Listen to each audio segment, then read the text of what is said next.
Up to this point, not Exactly. That's why. That's why we're starting now. like a deposition. Okay, we're recording. Yeah, exactly.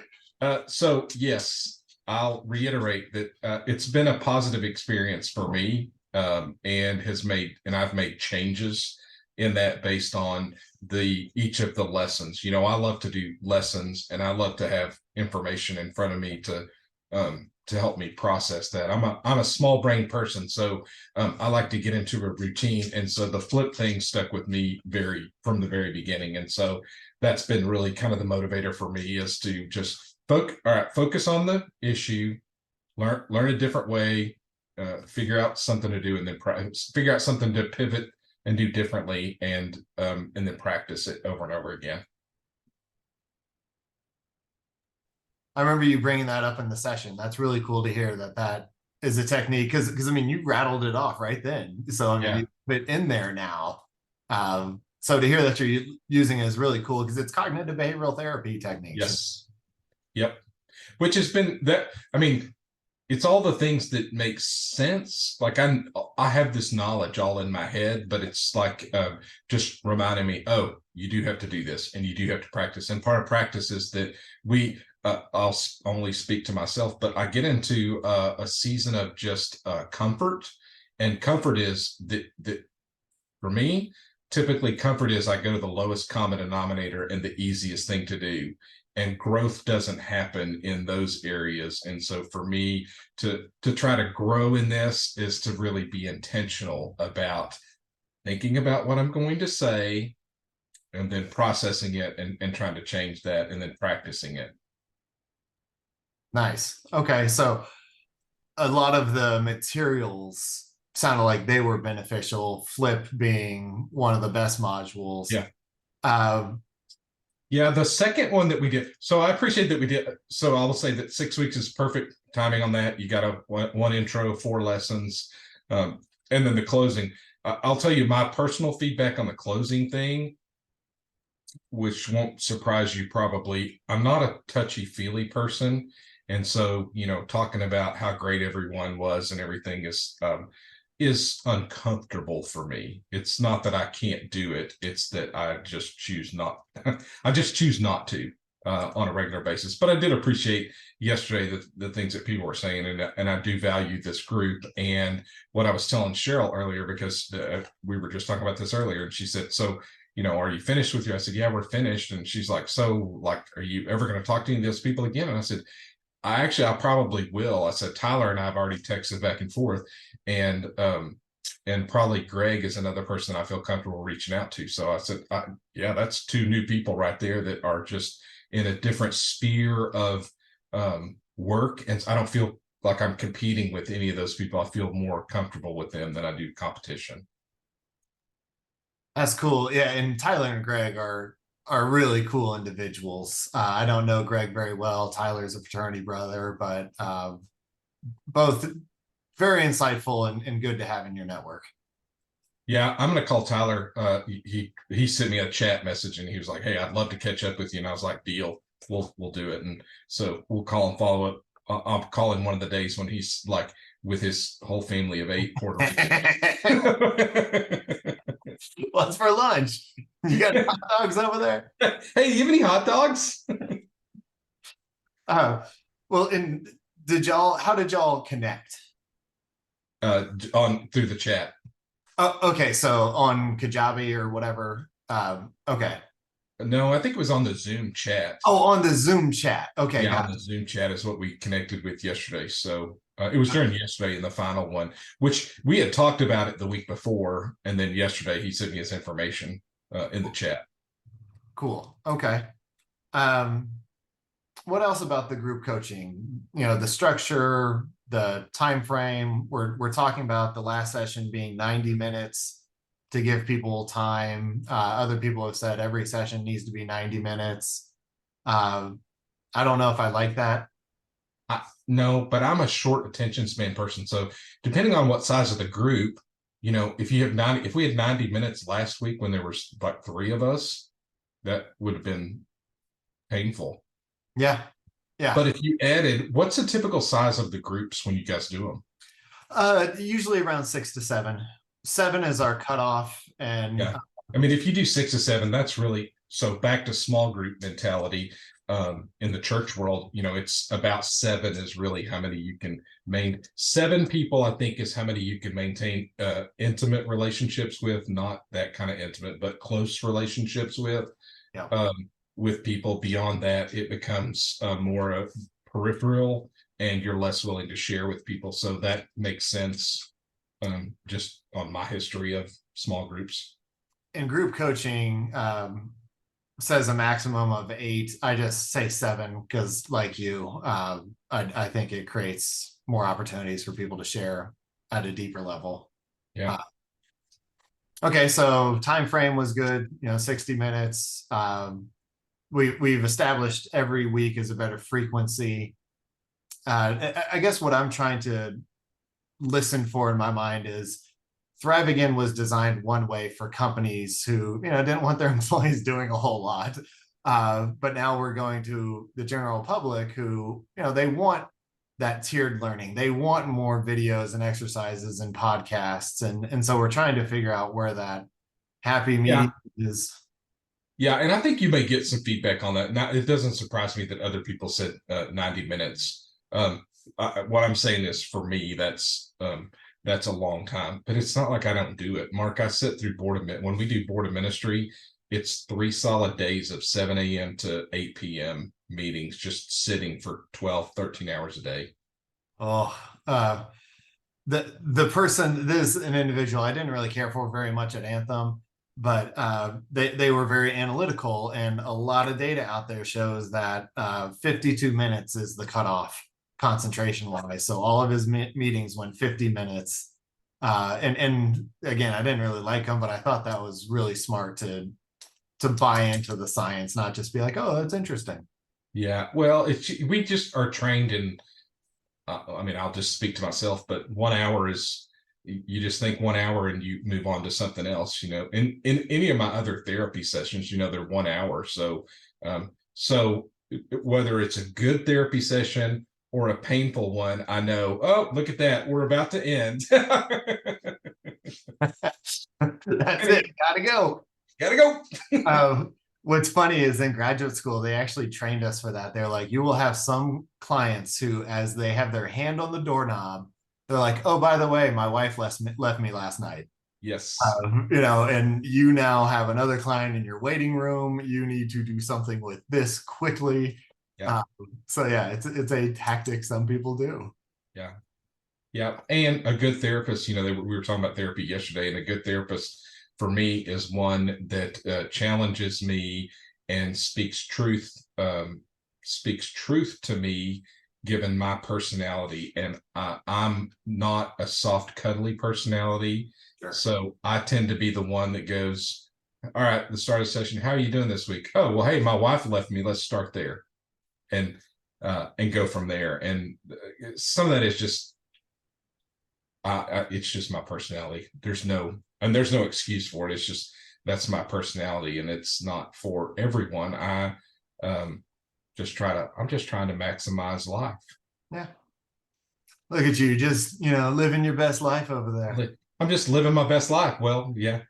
And then you have weeks like this week, which is usually ski week for me. And I have one ski group going, and I'm like going stir crazy this week. So Cheryl's laughing at me because I scheduled the last 2 days. I just scheduled meetings, just one after the other. And she's like, you hate meetings. I go, yeah, but I hate silence more than meetings.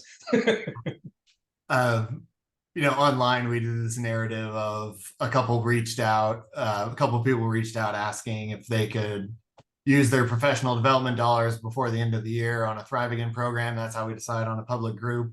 But it was really from 1 week of me sitting at my desk on a Monday and looking at my calendar for the week and being like, I have 0 things on my calendar this week making me money, and this freaks me the hell out. So we're doing this other thing. Yeah, but what I'll tell you is what the email that I'm working out that goes out every year at this time is the end of the fiscal year is typically December for a lot of churches. And so I love this time of year because I send out the email that says, oh, by the way, if you have any leftover budget money and you want to prepay for a trip, then it's money that you're not going to lose. And so we get random checks for the next 4 weeks. We'll get random checks, $5,674.35. It's the budget we had. That's budget money. But back to yours, I don't know if people can pay with their like flex benefits or medical benefits cards. But at this time of the year, it's the 14th of December. And if we have money, which we rarely do, but like this year, because we changed in August, we have flex benefit money. And so I'm like, we're gonna use all of it. Yeah, no, I'm hoping to one day have that type of certification or accreditation. Right now, a lot of it is people, because the big thing for companies is giving wellness dollars now. Yeah. And part of that is they don't want to vet all these new vendor partners out there. So they say, if they meet a much lighter criteria than we would to sign a direct contract with them, you can use your dollars. Yeah. But that's kind of the Wild West, which has been nice because we don't need that credentialing. But the FSA, HSA dollars, like people understand those more. They hardly ever use all of them. So that would be nice in a few years to be there. Yeah. It's just insanity that people that like Cheryl gets $3,000 a year from the church to use for a flexible spending account. And there are people at the church, the business person is like, you're the only one that uses it. No one else uses it. I'm like, it's free money. Like that's a $3,000 raise for people. And we're talking about church people here. So nobody's making a ton of money. That's a lot of money. Let's run them through Thrive again.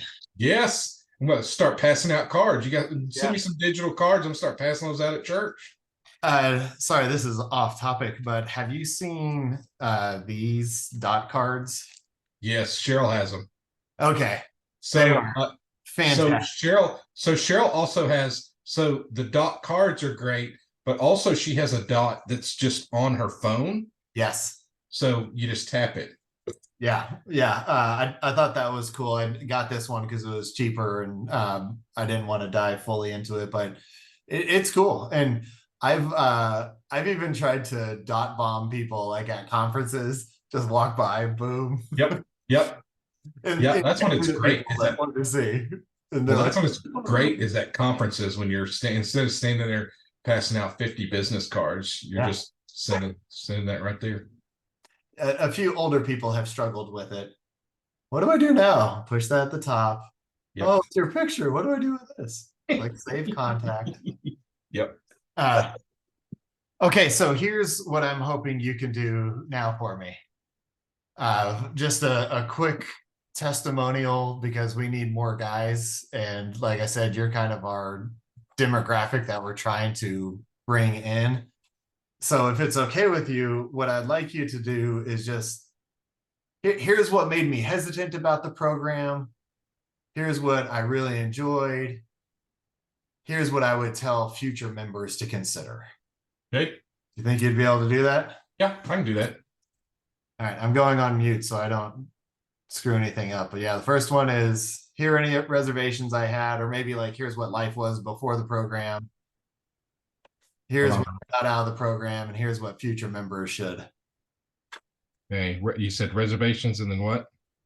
Like reservations of why you might not have joined, your hesitations of joining. Because that's what we're trying to overcome in our sales are the objections that guys might have. Yeah. All right. You need me to say my name so you can crop this piece of the video, or are you going to? Say it, but I'll probably take it out. But okay. All right.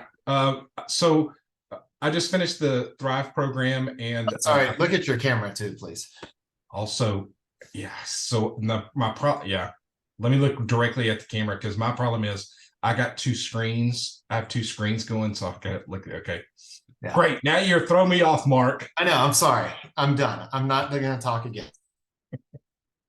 I just finished 6 weeks of the Thrive program, and it was a very exciting program for me and a positive experience. I will say that I was a little bit hesitant in the beginning to do 6 weeks because it seemed like a big time commitment. But as we got into the program, really by the second week, I was beginning to see value in the program for me personally and seeing growth within our small group of people that we had in the program.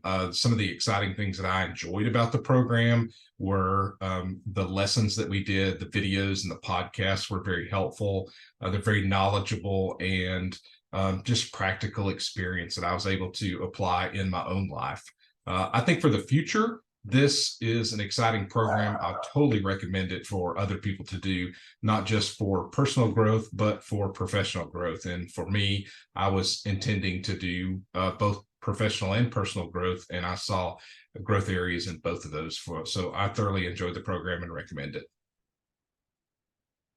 Love it. There you go. Sure, I think that will help. I mean, Yeah.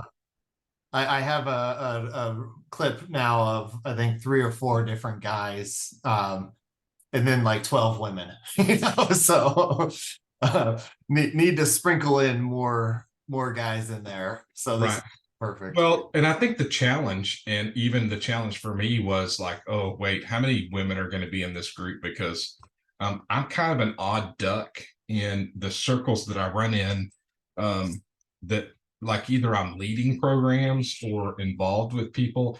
It's always very female heavy.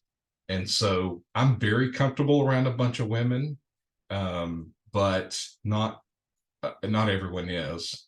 So I agree. I mean, since graduate school, I make the joke, and some of my friends don't like it, but I'm like, I'm a man just trying to make it in a woman's world, Yeah. when we're Yes. talking about therapy. Yeah, what's funny is, so I did a marriage enrichment thing with a group of mamas. It's the mothers of preschool kids and whatever. And if I had a dozen women afterwards go, can you just say these words to my husband? No, I can't. Sorry. They're like, one of them was like, oh my God, you're the perfect man. And Cheryl's in the room also. She's like, you're the perfect man. Like, you do laundry and you cook and what? Oh my gosh, how do we just replicate you? And Cheryl's just like, just stop. Don't encourage him anymore. Yeah. Because I mean, you get it from both ends, because Cheryl's gonna be like, no, he's not. Ladies are gonna go home and be like, you should be more like Rod. Yep. And then the guys are like, what did you say to my wife? Could you please dial it down, buddy? Who are you trying to be, Rudy over here? What the hell? I gotta do laundry now. No. Every time I fold a shirt, I'm saying, fuck you, Rod. Cursing your name. Every time I have to go pick up my kids from carpool now. Yeah, exactly. You did this, Rod. Yep. I hope you're happy. Well, so what's on the tap for Christmas?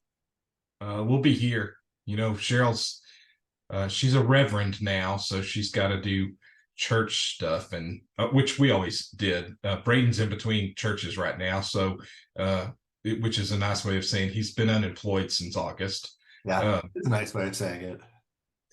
And doesn't seem to be in a hurry to do anything about it. And hey, it's not my problem. He doesn't live with me. It's not my problem. But so we'll be here. Cheryl's parents are coming here. My parents will not come here because even as much as I don't like to sit still, my dad does not know how to mask it. And so he creates anxiety for everyone because he's like, well, what are we doing now? Now what are we doing? Now what are we doing? We're going to eat. That's all we're going to do. Yeah.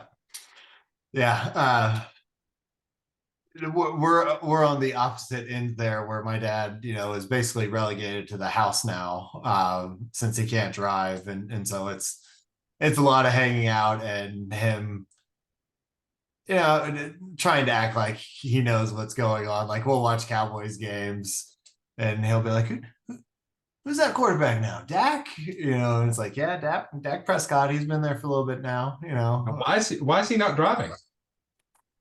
I don't know the last time you and I talked. He has Alzheimer's.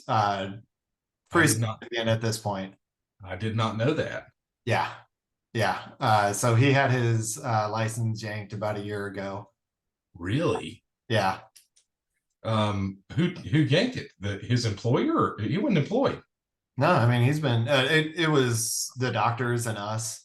Yeah. I mean it's a conversation that has to happen at every with every journey of Alzheimer's, and we tried to let it go as long as we could. Um, and then we had to have the same conversation several times.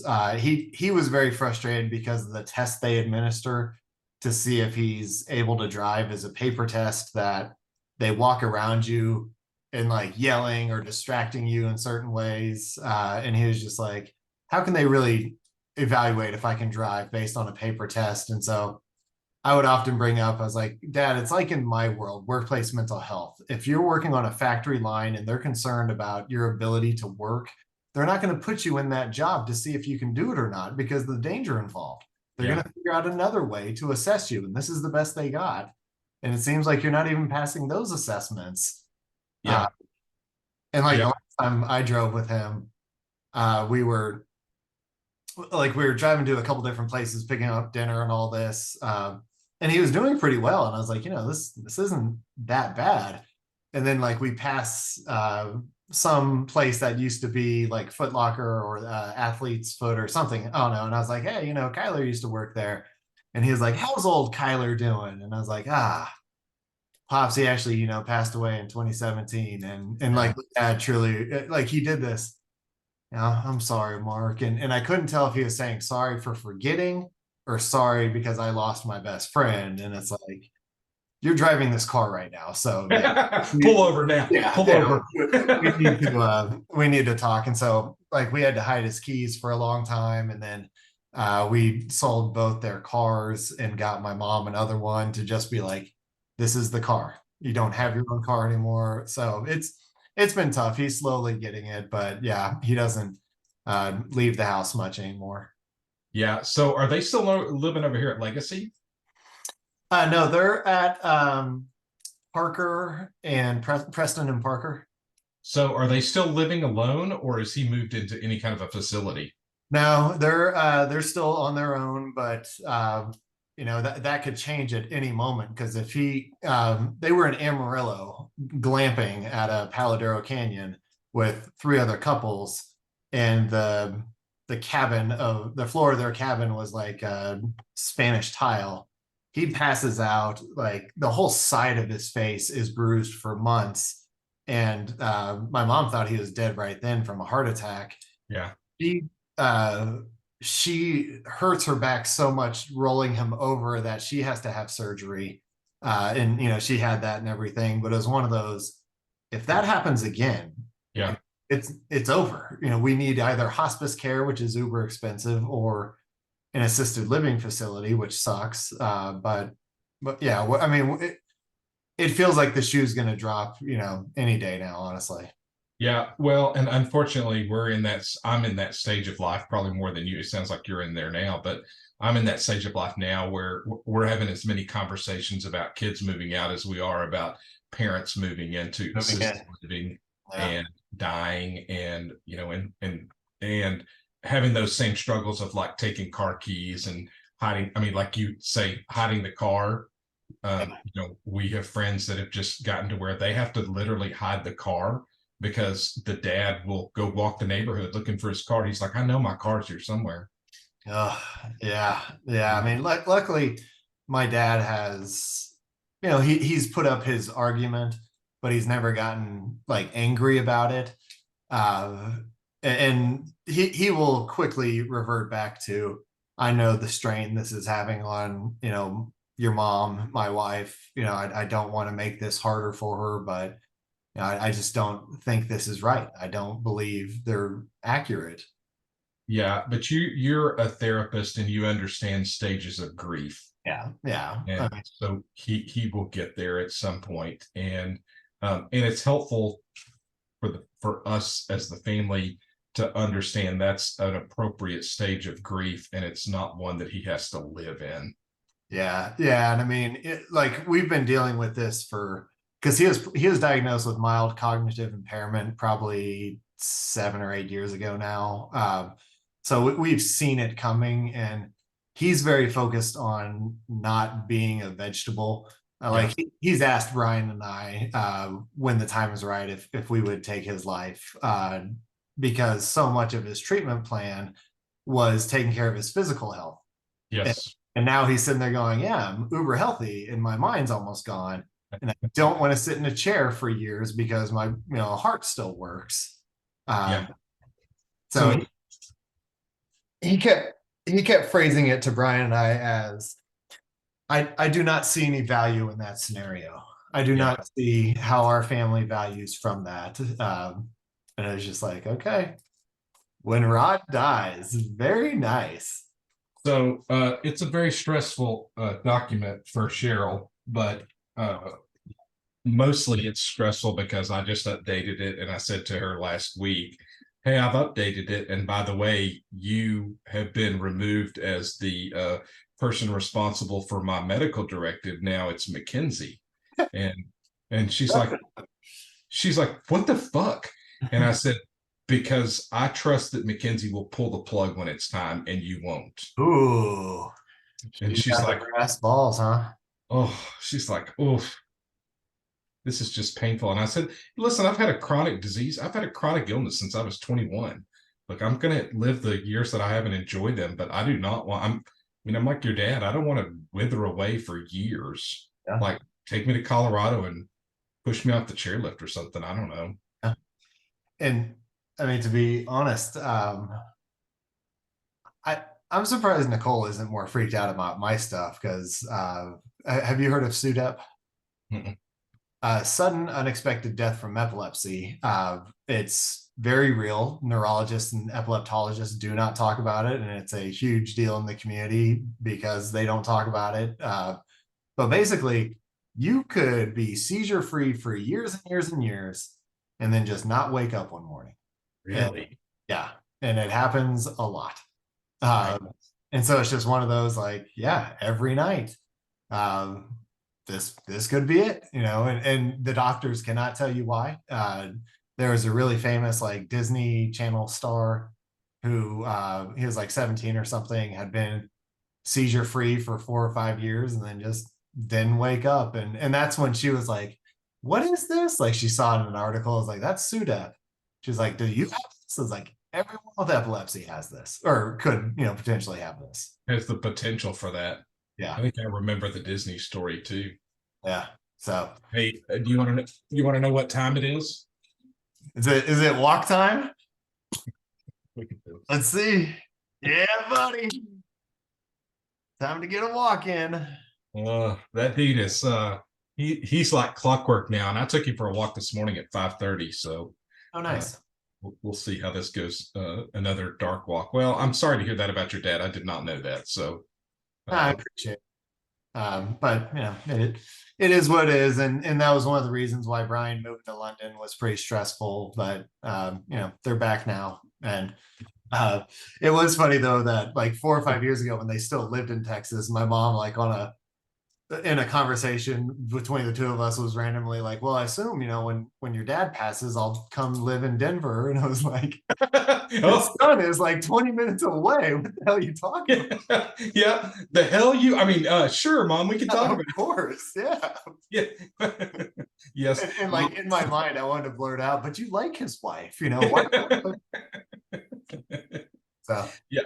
So see, we have a different humor about that with my to my brother and sister, because we always play not it.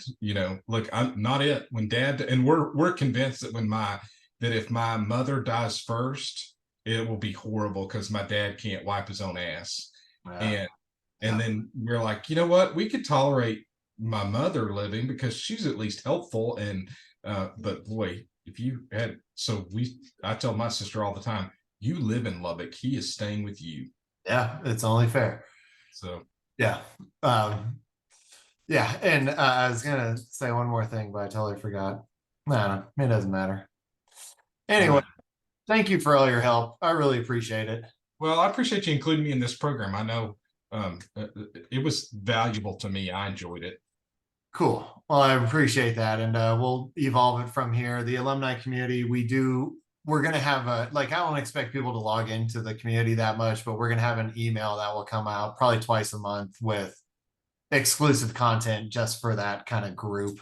You know, So, I'm going to read it. So yeah, well, it'll probably be a lot of podcasts. So there you go. good. I like podcasts.